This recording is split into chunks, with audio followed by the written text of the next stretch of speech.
আসসালামু আলাইকুম। সবাই কেমন আছেন? আশা করি আল্লাহর রহমতে আপনারা সবাই অনেক ভালো আছেন। তো আমাদের আজকের গল্পের নাম জিনের মিষ্টি ভালোবাসা, পর্ব 19। লেখক মোহাম্মদ নিশাত। যেভাবে লেখা আছে আমি আপনাদেরকে সেভাবে পড়ে শোনানোর চেষ্টা করছি। আয়শা রিতাকে নিয়ে আবার সেখানে আসলেন যেখানে ইয়াসিনকে দেখেছিল আয়শা। সেখানে আসার পর দুজন অনেকক্ষণ বসে ইয়াসিনকে খুঁজতে থাকেন, কিন্তু ইয়াসিনকে কোথাও খুঁজে পায় না। এদিকে ইয়াসিনকে খুঁজে না পেয়ে রিতা বললেন, আয়শা, আমার মনে হয় তুই আসলে ভুল কাউকে দেখেছিলি। ইয়াসিনকে দেখলে তো আমরা খুঁজে পেতাম, আর কত খুঁজবো। চল, ওদিকে বরপক্ষ আসার সময় হয়ে গেছে, চল। আয়শা বলল, না রে, আমি যাব না, তুই যা, আমি এখানে বসে থাকবো। রিতা বলল, ঠিক আছে, তবে কোনো পাগলামি করবি না, চিৎকার করবি না, কোনো সমস্যা হলে আমাকে ডাকিস, কেমন? এই কথা বলে রিতা ভিতরে চলে গেলেন। এদিকে আয়শা প্রতিনিয়ত ঘুরে ঘুরে ইয়াসিনকে খুঁজতে লাগলেন। হঠাৎ আয়শা খেয়াল করলেন দূরে একটা ছেলে হেঁটে যাচ্ছে। ছেলেটা তো ইয়াসিনের মতো দেখতে। ছেলেটাকে দেখে আয়শা ডাকতে ডাকতে দৌড়াতে ওর কাছে গেলেন। এদিকে আয়শার ডাকে ছেলেটি দাঁড়িয়ে আয়শাকে বললেন, আসসালামু আলাইকুম, আপনি কি আমাকে ডাকছেন?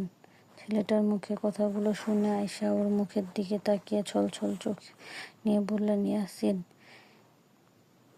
ইয়াসিন? কে ইয়াসিন? আপনি কি আমাকে বলছেন? বলে উঠল ছেলেটি।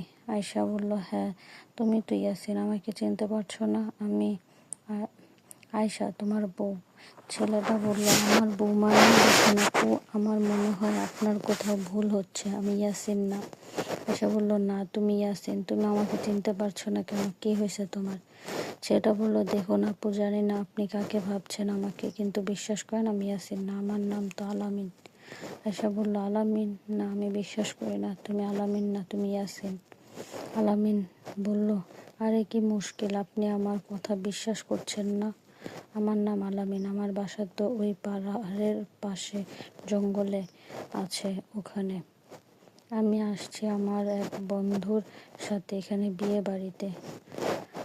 আশা বলল, আমি এবার সত্যি জ্ঞান হারিয়ে ফেলবো। তুমি কিভাবে আলামিন হো? তুমি আমার ইয়াসিন। আয়শা ও আলামিনের নামের ছেলেটার কথার মাঝে রিতা দৌড়ে চলে আসে।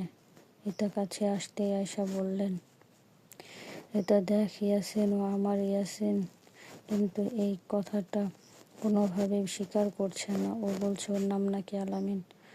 আলামিন বলল, আপু দেখেন, সেই কখন থেকেই ওনাকে বলছি আমি ইয়াসিন না, আমি অন্য ছেলে, আমার নাম আলামিন, কিন্তু উনি পাগলের মতো কী সব বলে যাচ্ছে। ওনার মাথায় কি সমস্যা নাকি?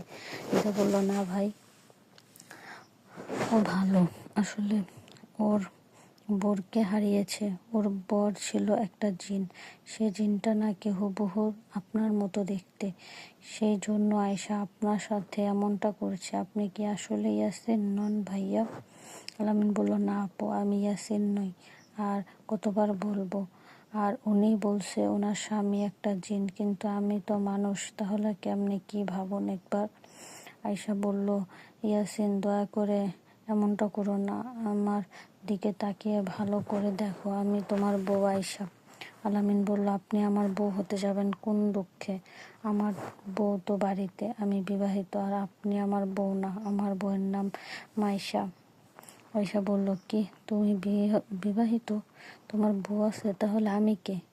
তুমি আমাকে রেখে কাকে বিয়ে করছো? আলামিন বলল, ধুরো, আপনার মাথায় প্রবলেম আছে আপু, আপনার সাথে কথা বলে আমি পাগল হয়ে যাব, আমি চলে যাচ্ছি। এই কথা বলে আলামিন ছেলেটা ওই বাড়ির দিকে যেতে লাগলেন। এদিকে আয়শা তখন কান্না করতে করতে রিতাকে বলতে লাগলেন, রিতা, ইয়াসিন চলে যাচ্ছে, ওকে থামা, ইয়াসিন যেও না। রিতা বলল, আয়শা, ওর সাথে তো কথা বললি, সবই তো শুনলি, আমার মনে হয় ও সত্যি কথা বলছে, ইয়াসিন না ও আলামিন। আয়শা বলল, আমার চোখে ভুল হতে পারে না।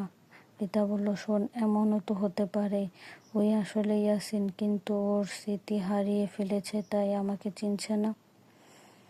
রিতা বলল, তা তো জানি না, হতেও পারে। আয়শা বলল, চল আমার সাথে। রিতা বলল, কোথায় যাব? আয়শা বলল, ওর পিছু পিছু ওর বাড়ি যাব, ওর বাড়িতে গেলে বুঝবো আসলে ইয়াসিন নাকি আলামিন।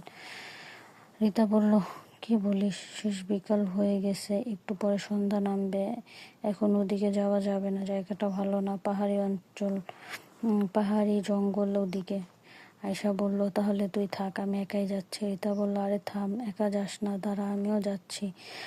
এই বলে আয়শা ও রিতা দুজনে আলামিনের ছেলেটার পিছনে পিছনে যেতে লাগলেন। দুজন পিছনে আসছে এই দেখে আলামিন দৌড়ে দাঁড়িয়ে বলল, কি ব্যাপার, আপনারা আমার পিছন পিছন আসছেন কেন? আয়শা আর রিতা বলল, দরকার আছে তাই। আলামিন বলল, কি দরকার? দেখুন একটু পছন্দ হবে, ওদিকে যাবেন না, আপনাদের সমস্যা হবে। আয়শা বলল, হোক, যা হয় হবে, আমি তো আমার পিছু পিছু তোমার বাড়িতে যাব, গিয়ে তোর বড় গিয়ে তোর বড় তোমার মা বাবা সাথে কথা বলবো। আলামিন বলল, এসব পাগলামি মানে কি?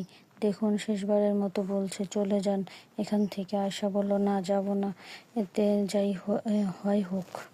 আলামিন বলল, আপনার মাথায় আসলে সমস্যা আছে, আসেন আমার পিছু পিছু আসেন, পরে কোনো ঝামেলা হলে আমাকে দোষ দিতে পারবেন না। এই কথা বলে আলামিন ওর বাড়ির দিকে যেতে লাগলেন। এদিকে আয়শা ও রিতা ওরা আলামিনের পিছু পিছু বাড়িতে চলে গেলেন। পর্বটি এখানেই শেষ। সবাই ভালো থাকবেন। গল্পটি ভালো লাগলে অবশ্যই একটি লাইক করবেন, কমেন্ট করবেন এবং শেয়ার করবেন। আর আপনাদের সাথে এরকম কোনো ঘটনা ঘটে থাকলে অবশ্যই আমাদের সাথে শেয়ার করবেন। আল্লাহ হাফেজ।